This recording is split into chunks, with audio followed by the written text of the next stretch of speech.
তো না। তাই এই শেষ দশকের বেজর রাত্রিগুলো যেন আমরা মিস না করি, এবং শুধু 27 রমাজানে আমরা কদর হিসেবে পালন করব, ব্যাপারটা যেন এমন না হয়ে যায়।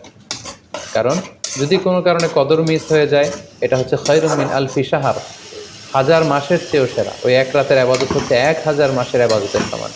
এবং আল্লাহর হাবিব সাল্লাল্লাহু আলাইহি ওয়াসাল্লাম বলেছেন, মান হুরিমা খাইরাহা ফাকাদ হুরিম, যে কদরের রাতের বরকত থেকে বঞ্চিত হলো, হি ইজ দ্য লুজার।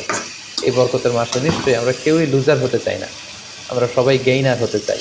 তো আমরা যদি গেইনার হতে চাই, রমাদানের সর্বোচ্চ বরকতটুকু যদি আমরা হাসিল করতে চাই, লাস্ট 10 ডেজ অফ রমাদান, রমজানের শেষ দশকের বেজর রাত্রিগুলো যেন আমরা খুবই আন্তরিকতার সাথে সিনসিয়ারলি আবাদত করে কদরের বরকত হাসিল করবার চেষ্টা করি।